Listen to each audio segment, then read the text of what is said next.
Now, the reason I'm saying all this is because it's important to realize what a completely radical break the 17th century mechanistic revolution in science was, with everything that had gone before in our own culture and in all others. In the 17th century, the scientific revolution was a revolution precisely because it denied these traditional views.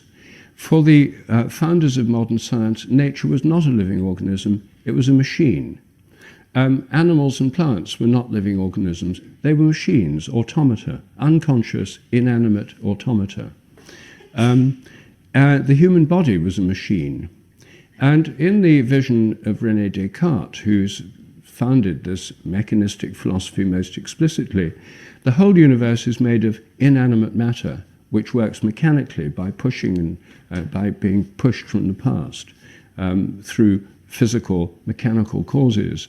The stars and the planets are mechanical objects made of unconscious matter. The Earth's an unconscious object. Our body is, the animal bodies are, plants are. The only things that were not mechanical and unconscious in the universe were God, angels, and human minds. Basically, what Descartes did was deanimate the whole of nature, drain the soul out of the whole of nature, so that all was left in nature was inanimate matter. But outside nature were God, angels, and human minds. And God was supposed to have created the world machine in the first place by being a brilliant engineer and mathematician, pressed the start button, and then it was all supposed to go on more or less automatically thereafter.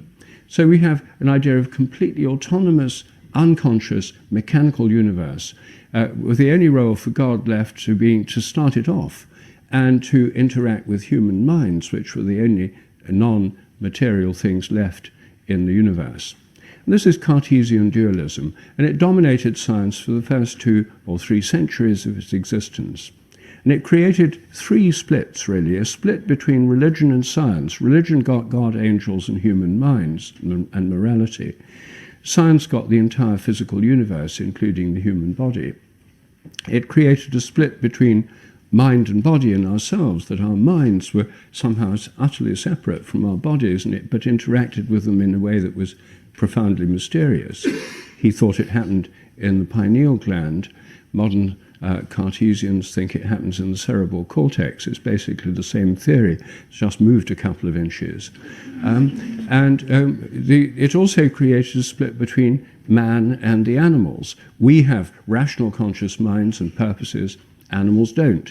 They're just machines. Therefore, we can treat them as cruelly as we like in vivisection experiments. We can grow them in factories for factory farming. They're just mechanisms. That's the view which dominated science right up until the 20th century.